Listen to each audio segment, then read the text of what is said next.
Thanks for your company here. Students of the Agric Colleges of Education are picketing the Ministry of Food and Agriculture here in Accra. About 300 of them converged at the premises of the ministries, singing and dancing, all in a bid to mount pressure on the ministry to restore their allowances, which were scrapped together with that of teacher and nursing trainees. The students say they are unhappy that nursing trainee allowances have been restored without their inclusion on the beneficiary list.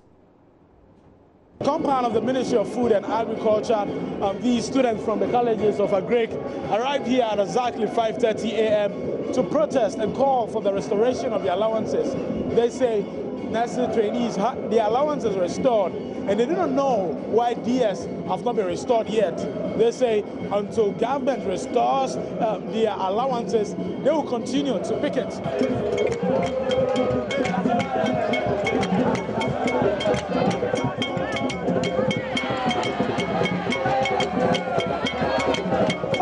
My name is Chimbu Samson Sanika. I'm the national president of the Agriculture College Students Union. Okay. We are here to demand for the restoration of our allowances, because it has been for some time now we've been trying to dialogue with the ministry to get our allowance restored as compared to the others, because due to the elections the MPP government promised of restoring all allowances of the training colleges, and our allowance was also cancelled when they were also cancelling the teachers and the nurses training college. Now we were expecting that as they are restoring allowances, our will also be captured in the budget, and we've been trying to dialogue with the ministry. Our number for the whole colleges, we are not up to 3,000, we are less than 3,000, and the government is restoring 90,000, 80,000 students in the first sector, and they cannot restore ours. So what will be the next step if your allowances are not restored? What's the next step? We are persistent because we will make sure they address the issue. But if they don't address it, it means that our issue is not, our services in the country is not needed, and then we will forget and do this.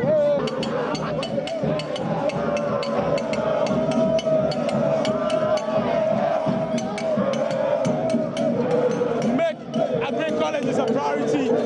Abandada, Papa. No Alawa, no school. No Alawa, no school. Pay us our allowance.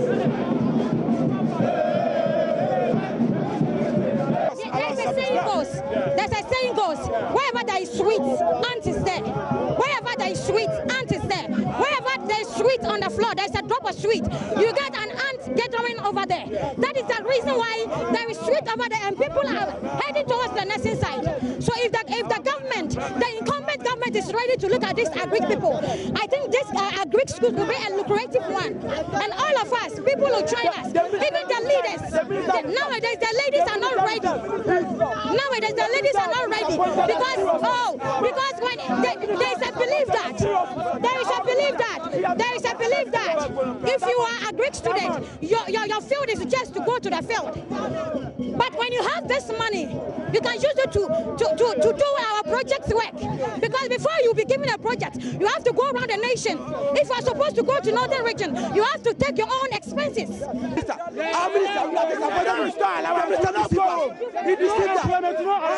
He deceived them. That was support for them.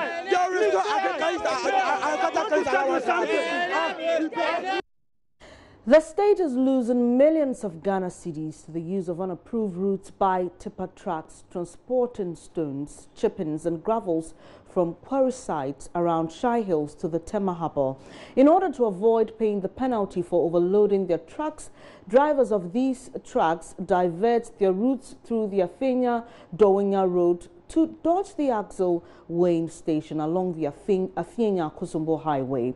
Officials of the Ghana Highways Authority at this checkpoint say though they are aware of the problem, they are helpless.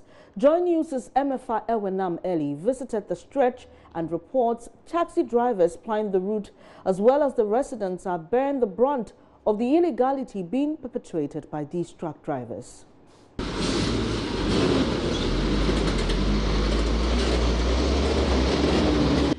The Afenya-Dowinya Road has remained untarred and rough for years.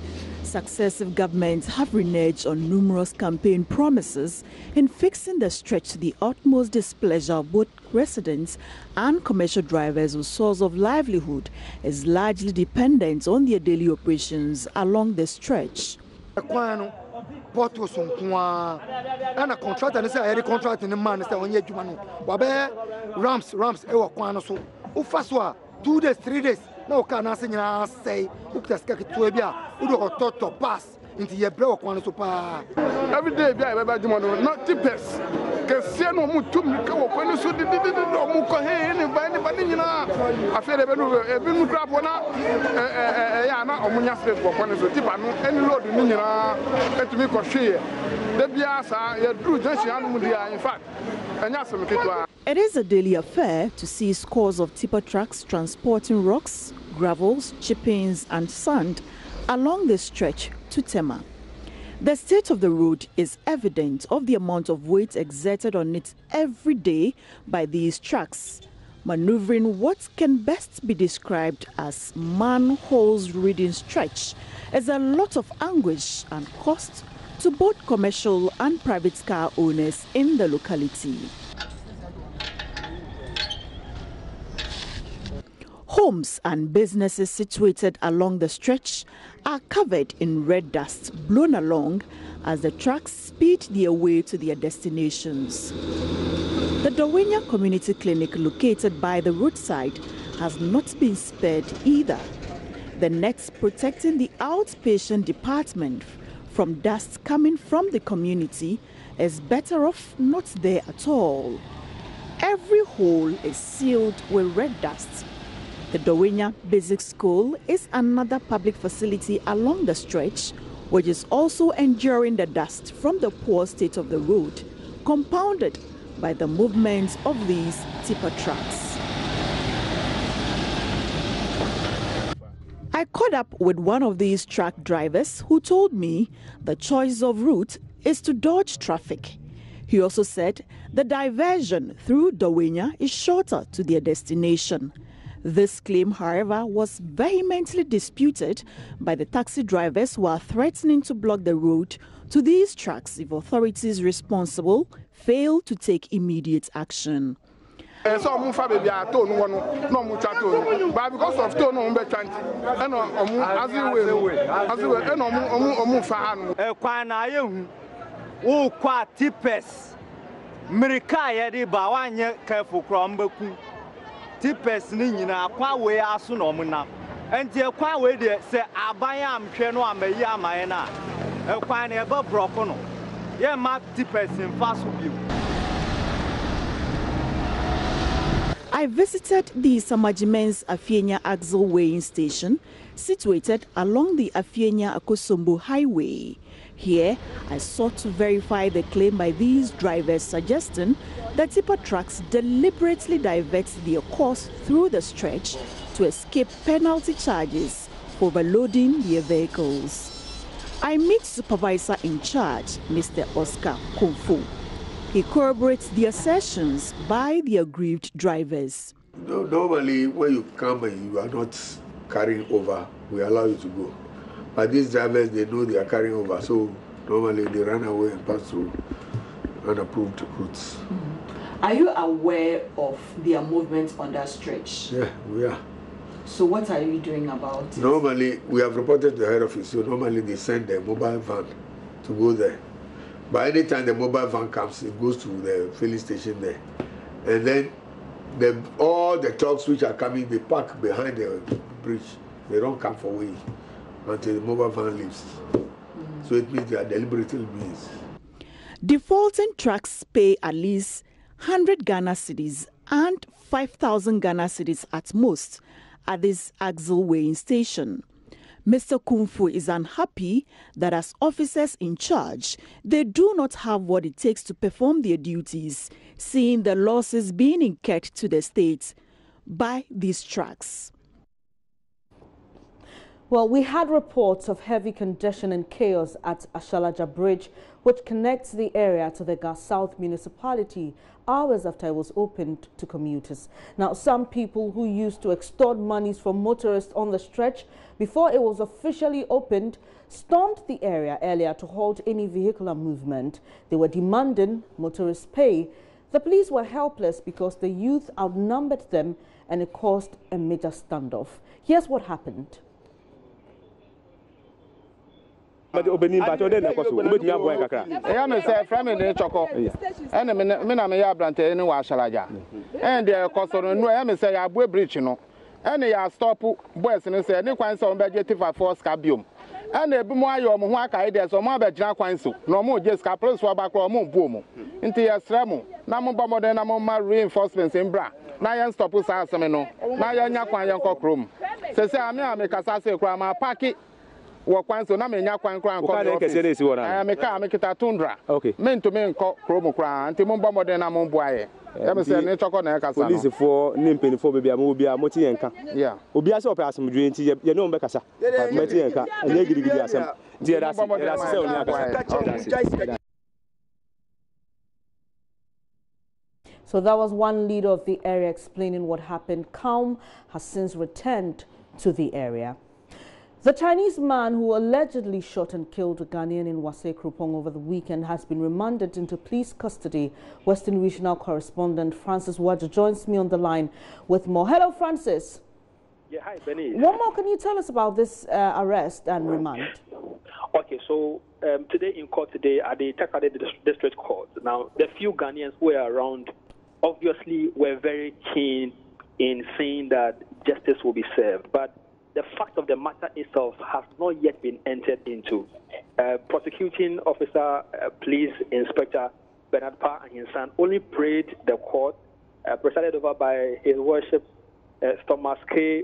Ofidie, that he needs some more time to round up investigations into the matter for them to do a very thorough and a good job. So the court granted the plea by the police and have remanded him into prison custody. He'll be held at the Takade Central Police. But let me add that the mood of Jian Genhai was very ordinary. He didn't seem to be somebody who was too much bothered of events that were unfolding around him. He was very normal, kept a very smiling face throughout the entire process. So that's the latest now, Benny, from Takrady. All right, Francis, we know that there were reprisal attacks as a result of this alleged murder. What's the situation in terms of security in Wase Krupong now? Well, Benny, as we speak now, there is calm, but I will still proceed with caution and then say it is a bit relative because there are still military men and policemen in Wase Krupong ensuring that there is calm in the area. Earlier on Sunday, some youth in the area had threatened that they were going to go back again and then attack any Chinese they see. In fact, on the Sunday morning, a Chinese lady nearly lost her life had it not been for the intervention of some police and security personnel in the area. But for now, there is some relative calm in the area. Not too long ago, I met with the paramount chief of the Wase Krupong area, Wasa Krupong traditional area, Tetete Okuoma Sekim. I spoke to him about this, and then he was hopeful that they will go through the process smoothly, and then justice will be served. Thank you very much, Francis Waja. He's coming to us from the Western region, giving us some updates of that alleged murder over the weekend at Wasa Krupong. Ask for directions in Ghana and you're likely to hear something like this. When you get to the next junction, turn right, look out for the coconut tree, behind which you'll find a yellow kiosk. Ask whoever you see for Auntie Kria's house. Next to Auntie Kria's house is the house you're looking for. Now, this should be in the past, as developers of the National Digital Address System, Vocacom, have confirmed their readiness to launch the digital addressing system with over 16 billion unique addresses. The addressing system is part of the institutional reforms by government aimed at improving business registration and other business-related activities such as bank borrowing. Today, we'll look at how this new system could shape businesses and contribute to economic development. Addresses, locations, where to find what, and how to show people where to come to. A real big headache for any Ghanaian who has had the unpleasant experience of trying to give or show direction to another. It's not easy because there's no house number. As at the time we're doing the residential appraisal, there's no house number, and the roads to are not wall for you to just locate. You have to cross pass through some lungu before you get there. Now the way the Ghana is developing, the next time you go, this thing is there. Another day they have removed. Post office boxes have had the long tradition of receiving mails, packages, etc. for individuals. But as technology spikes, there has been a gradual shift to delivery services. Retail and logistic providers have to step up efforts in delivering goods to clients at their doorstep. But how has the poor addressing system in Ghana played out for them? You want delivery to Kakastunanka? Yes, please. Okay. Can you please give me direction to your location? Our dispatch is on its way. After the street, you go straight down till you get to the river pole. Henry is the CEO of Pizzeria, an online food ordering and delivery services. There was an instance where I went to deliver myself at somewhere around Dome.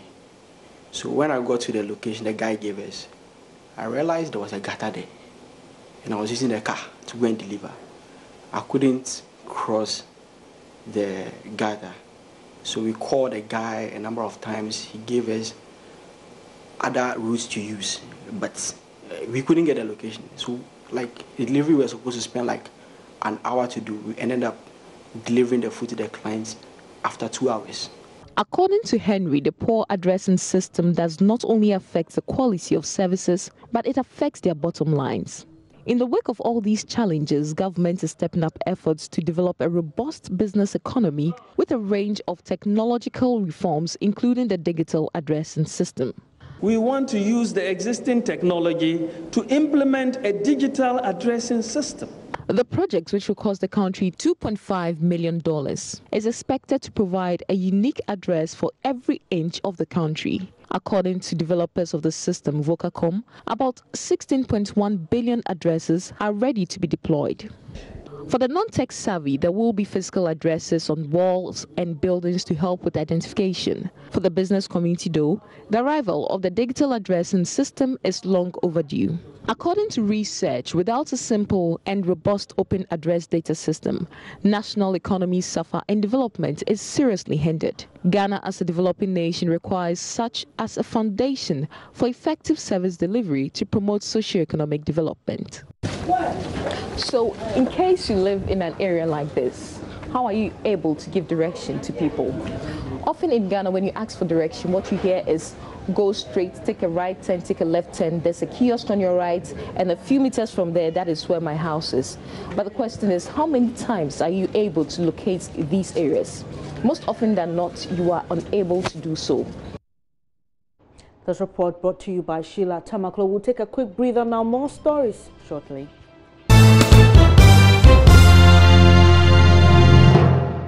Thanks for staying here on Joy News today. The Andani family at Bimbilla is threatening to unleash chaos on the township if any attempt is made to disrupt the current chieftaincy setup there. The family is accusing government of attempting to create a parallel structure in the area by authorizing the burial of the late Na Salifu Dawuni, chief of Bimbilla or Bimbilla Na. They explain this action will enable the family to install a regent, though the Andani family currently has a regent installed. John News has cited a letter from the Regional Coordinating Council to the medical director of the Yindi Hospital to release the body to the family under security protection on Wednesday. Spokesman for the Andani family, Osman Tahiru, tells John News this move is most unfortunate. The best we can afford for is to get a leadership in Bimbilla, but not parallel authority. Now, the intention of the people of Nakpana is just to ensure that there's parallel authority in Bimbilla, and that is what we are looking at. We cannot live to see that. And as we speak now, I have just been told that military have been deployed from the regional level to ensure that the burial is done in Bimbilla. This decision is taken without even the consent of the traditional council. We are asking the president, is that the best way he can manage the situation in Bimbilla?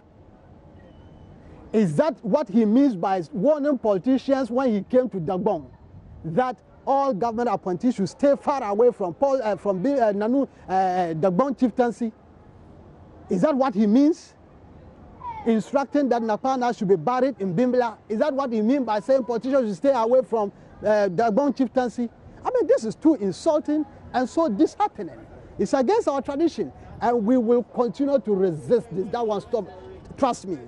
The security will do their best. They'll do what they can, but they are going to sow a seed of long-lasting hatred in Bimbilla and Nanong as a whole. And that is the issue we are putting across. You recall that several times Bimbilla has been in clashes. The vulnerable have suffered. You heard about the death of innocent women and children. My brother, for now, if you are not a true son of Bimbilla, you would not be comfortable living in the area, all because of lack of peace and security. So we think that the best way the government could do was to assist Peace Council continue with their mediation too, was to assist the Supreme Court come out with the verdict and to ensure that the right thing is done in Bimbilla, rather than stamping this kind on uncouth authority. In fact, I would describe that kind of instruction as the most unfortunate ever in my life. Well, we've been joined on the line by Joy News' Martina Bugri, who's currently at a press conference being organized by the Andani family. Martina, briefly give us the background to this issue. The Nakpana died on the 5th of March in 2014, and the body has not been buried because of the conflict as to where he is to be buried.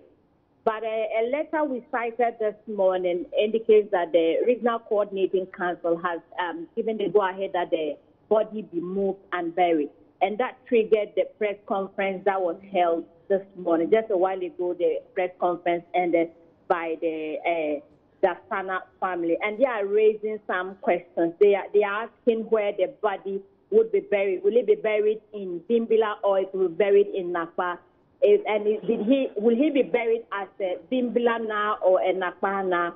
And they are also asking if there is a legal document to show that he is supposed to be buried. And so these are the questions they raised. They called on the president to walk his talk because recently he said his government was not going to meddle in chieftaincy affairs of the region. And so they're asking if the Nanumba conflict is not part of the issues he raised. And if it is, he should whip his appointees in line. They say that they accuse some government officials and politicians in meddling in the chieftaincy issue. All right, Martina, just a quick clarification. Was Nasali Futawuni the late, was he a Nakmana or a Bimbilana?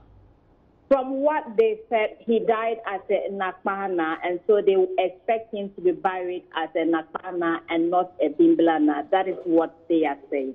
And so does his family consider him a Bimbilana?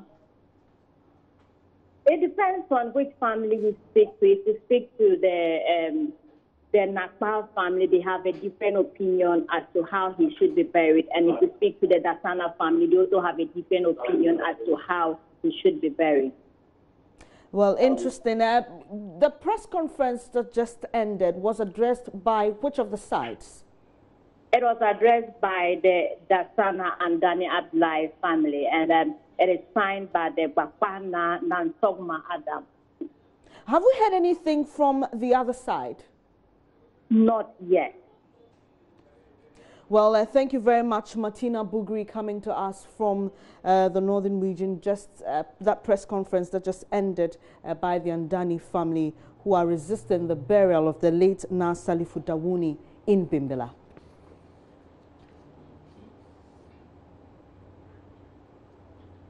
Away from that, private legal practitioner and MPP activist Henry Nana Boakye is challenging persons who say members of the Delta Force assaulted the Ashanti Regional Security Coordinator to provide evidence to back their claims.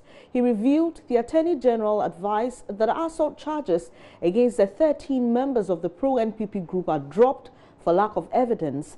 The 13 were charged with assault on a public officer, conspiracy to assault a public officer, and unlawful entry after a video emerged of them forcing the security coordinator out of his office. These charges have been dropped and fresh charges of rioting have been slapped on them.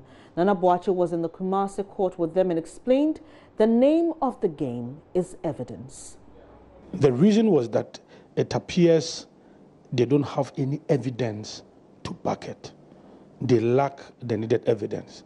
So obviously, if your claims cannot be supported by the needed evidence in court, then certainly you may have to drop it because you don't have evidence to back it. So for rerouting, I'm very, very sure maybe the prosecutor may have some evidence to support it. That is the more reason why they dropped it. We are not condoning the act. And for us, we have always been saying that what happened that day was very unfortunate. It shouldn't have happened. We have condemned it. They have had brushes with the law. The law must work. But we are in a country where rule of law must also be upheld. And that is why I'm saying that even if you, Daniel, if you are taken to court and we don't have any evidence to back our claims, certainly the court, because the name of the game in the law court is evidence. And on this matter, I'm not sure we are letting them go, because once you have been slapped with another charge of routing, it does not suggest to me that you have been left off the hook. No. But rioting, you would admit, is a lighter charge than what they were being charged with initially. No, I agree. That is why I said it's a misdemeanor. But whatever charges that were pressed against them initially, if you have evidence, you bring it, because we were saying that the prosecutor don't have evidence to that effect. And we saw the video, and at the point, even when the security coordinator fell, it was not because of the actions of these Delta forces, no. And people also brought in some blood, but the blood was totally different, because the man never had any bruises whatsoever that could bring out any blood. When you really critically, when you, in a very detailed manner, you go into the tape, you realize that some of the things that people were saying were seriously exaggerated. And for me, routing is is an appropriate charge, because in routing you can hold somebody, you can manhandle somebody, but if you have evidence to the effect that they had perpetrated a grievous offense, then I think you should bring evidence. That is what we are saying. Now, a top banking executive in the UK was fired from his job and investigated by the National Crime Agency after he deposited £350,000 in cash allegedly handed to him by the Asantehene Otumfuo Seitutu. A former senior prosecutor in the United Kingdom has said the banker, who was dismissed for failing to follow anti-money laundering rules in depositing money for the Otumfuo, will struggle to prove that his dismissal was wrong. Godwin Ejejemfi, who was also a Crown advocate in the UK and an expert in money laundering laws in the UK, said MacArthur could have prevented his dismissal if he had followed laid down anti-money laundering rules. Menchia has responded to the issue, making rounds on both local and international media. We cross over to Erastus Asaridonko at Love FM for details. Hello, Erastus. Yeah. Now, according to sources at Menchia, there are some inaccuracies in the story making rounds on media. What else have they been saying? Well, yes, they say inaccuracies in the report, and what they are saying is that this is not the first time they are transacting business, or Otumfuo is transacting business with the international bank. They have a long existing relationship. There is a certain trend of how they treat Otumfuo as a prestigious customer, and Otumfuo has several properties in the UK known to UK authorities. If the authorities have a problem with his transactions or financial transactions in the UK, they would have made it known through the Foreign Affairs Ministry, and they are aware that nothing of that sort has come up. And so they see no wrongdoing on the part of Otumfuo. They are also saying that the issue of money laundering doesn't come in at all, because then if even they investigate, they'll find out that Otumfuo is a legitimate customer of the bank. He's not somebody who they do not know. They know his reputation, they know what he does, and they know his work. And so it will not be difficult to trace that amount of money. And so the issue of money laundering doesn't come in at all. Please continue. Yeah, one thing that has also come up in my talks with my sources at Menchia is also the part where they say that certain people who hold diplomatic passports are exempted from certain cash limits when entering the UK. And so all this put together, what they are communicating to me is that they do not see any wrongdoing on the part of the Otumfuo. And at the appropriate time when they've been able to speak with the king, who is currently away outside the country, they will come out with an official report. But what is in the Daily Telegraph and the Daily Mail has so many inconsistencies and inaccuracies. And Erastus, do they point out to the exact inaccuracies they refer to? Well, those are some of the things I've said, that they think that to say that Otumfuo has done something wrong or hasn't been engaged in money laundering would be inaccurate, because then he has not done anything wrong. He has not engaged in any fishy deal that proceeds of it is being dispatched to a bank or so. He has a certain line of dealing with the international banks. And so that part of it is inaccurate. They will not go into full detail of what they make of the entire report, but they say that at the appropriate time, when they have directives from the king, they will be able to speak on the matter. Well, thank you very much, Erastus Donko, coming to us from Kumasi. Women Share has responded to the story making rounds and citing the Asantehene Otumfuo Seitutu in a money laundering case in the UK. Well, we must add that the Asantehene is only cited, but this bank executive is the one who lost his job or got dismissed for not following rules guarding against money laundering. Away from that, technology has become almost indispensable in today's world, and no country can afford to lag behind. Ghana's Ministry of Science, Technology and Innovation is positioning the country to meet the demands with a proposed high-performance computing center. The focus is to explore emerging technologies such as nanotechnology, artificial general intelligence and space technology. Executive Director Adelaide Asantua Asante spoke at the 4th International Conference on Applied Science and Technology in Kumasi.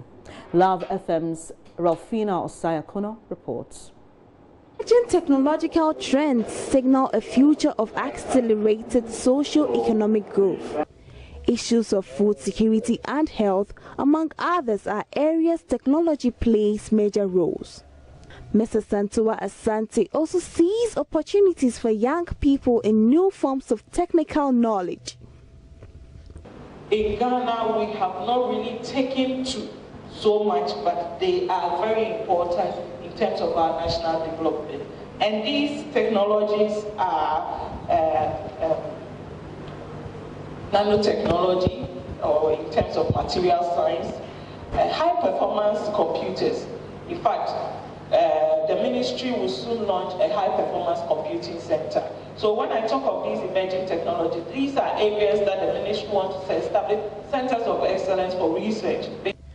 Mr. Santua Asante, hence the ministry will collaborate with tertiary institutions to establish transfer centers. We did, and we are continuing doing this, trying to get universities to have a dedicated office that transfers what you have, the technologies that you have, to the private sector. The International Conference on Applied Science and Technology seeks to coordinate research findings for sustainable development. Kumasi Technical University is hosting this year's session. Acting Vice Chancellor Professor Esiama Yabwa challenges Ghanaians to use science and technology to solve socio-economic problems. How can we share ideas that are science and technology based to solve numerous problems of Africa continent in general, in particular those of us in Ghana? The problem of unemployment, illegal mining, family degeneration, money laundering, and corruption, among others, challenge us as a nation. Science and technology should be the panacea. Reporting for Joy News, Ralphina Osayakono. Upper West Deputy Director of the Ghana Health Service in charge of clinical care, Theophilus Owusu-Ansah, has attributed the increase in mental health cases in the region to the use of drugs and high alcohol intake. Mental health cases in the region for the past couple of years have doubled. He said for the number of cases to reduce in the region, they need to do a lot of advocacy to change the trend. Mr. Owusu-Ansah made the statement at a press briefing organized by his outfit to observe World Mental Health Day in Wa. World Mental Health Day is observed on 10th October every year with the overall objective of raising awareness of mental health issues and mobilizing efforts in support of better mental health. This year's event is held on the theme Mental Health in the Workplace. It is in line with the aforementioned that the Upper West Health Directorate of the Ghana Health Service organized a forum for media personnel in the region to brief them on the state of mental health cases in the region. Cases of mental health in the region for the past couple of years have been on the rise. Depression, epilepsy, bipolar, organic, mental, schizophrenia, and delusional disorders had their figures doubled. Upper West Deputy Director of Ghana Health Service in charge of clinical service, Theophilus Owusu-Ansah, blamed the increasing cases on the use of drugs and high alcohol intake. The use of marijuana, name them. And so all these things lead to these mental health problems. For starters, they will see that it's sort of giving them euphoria. But with time, they get hooked onto it and then they become addicted. Don't let us run away from alcohol as well. It is also becoming another craze in the system. Almost every alcohol we are now hearing about is aphrodisiac, it's got betas, it helps men in their sexual behavior. And so people are again going in that direction. That is what people are taking. At the end of the day, they all will lead to people becoming alcoholics, and then again it becomes an issue for us. Mr. Owusu-Ansah noted that one of the key challenges that they usually face is the acute shortage of medicines for the patients. We are blessed in Upper West because Basic Needs and other organizations do help us with medicines. And so for now, yes, we have it. This year, the idea was to procure using the procurement system so that we'll stock them at the original medical store and serve it out to our clients through the health insurance. Unfortunately, as we speak, the one who won the bid has still not supplied it. But as we speak today, yes, we can get medicines for the client. Speaking on the theme of the day, mental health in the workplace, a medical doctor at the Kolubu Teaching Hospital, Dr. Sheila Apia Pempem, called on Ghanaians, especially workers, not to forgo their annual leave. Reporting for Joy News, Rafiq Salam. Wow. And here in our studios in Accra, Kokumlemli and Benes Abubedu, we'll take a quick breather now. Really appreciate your company here on Joy News today. That'll be all for this edition, but there's more news when you log on to myjoyonline.com.